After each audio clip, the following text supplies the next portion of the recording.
14.5 kilo കഞ്ചാവുമായി 2 പേരെ excise പിടികൂടി. ഒറീസയിൽ നിന്നും കോഴിക്കോട്ടേക്ക് കടത്താൻ ശ്രമിക്കുന്നതിനിടെയാണ് എക്സൈസ് സംഘം പിടികൂടിയത്.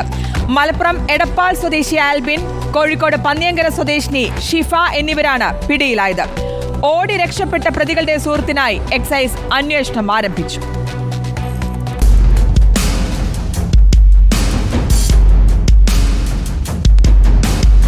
ഇന്നലെ വാളയാർ ടോൾ പ്ലാസയ്ക്ക് സമീപം വാഹന പരിശോധന നടത്തുന്നതിനിടെയാണ് 14.5 കിലോ കഞ്ചാവുമായി മലപ്പുറം എടപ്പാൾ ഉദയനൂർ സ്വദേശി പ്രകാശിന്റെ മകൻ ആൽബിനും കോഴിക്കോട് പന്നിയങ്കര സ്വദേശി ഫൈസൽ അഹമ്മദിന്റെ മകൾ ഷിഫയും എക്സൈസ് സംഘത്തിന്റെ പിടിയിലായത്. ഒറീസയിൽ നിന്നും ട്രെയിൻ മാർഗം കഞ്ചാവ് കോയമ്പത്തൂർ എത്തിച്ച പ്രതികൾ കോഴിക്കോട്ടേക്ക് KSRTC ബസ്സിൽ യാത്ര ചെയ്യുന്നതിനിടെയാണ് എക്സൈസ് സംഘത്തിന്റെ പിടിയിലായത്.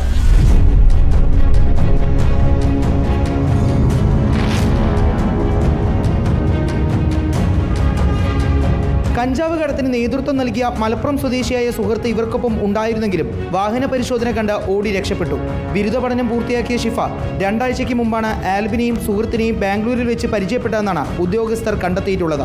ആഡംബര ജീവിതത്തിനായുള്ള പണം കണ്ടെത്താനായിരുന്നു കഞ്ചാവ് കടത്തിയിരുന്നെന്ന് പ്രതികൾ മൊഴി നൽകിയതായും പിടിയിലായവരിൽ നിന്ന് ഓടി രക്ഷപ്പെട്ട യുവാവിനെക്കുറിച്ചുള്ള വിവരങ്ങൾ ലഭിച്ചതായും ഉദ്യോഗസ്ഥർ അറിയിച്ചു. ആന്റി നർക്കോട്ടിക് സ്പെഷ്യൽ സ്ക്വാഡും എക്സൈസ് ഒറ്റപ്പാലം റേഞ്ച് പാർട്ടിയും ചേർന്നാണ് പ്രതികളെ പിടികൂടിയത്. ഓണം സ്പെഷ്യൽ ഡ്രൈവിന്റെ ഭാഗമായി ജില്ലയിലെ എല്ലാ ചെക്ക് പോസ്റ്റുകളിലും പരിശോധന കർശനമാക്കാനാണ് എക്സൈസ് തീരുമാനം.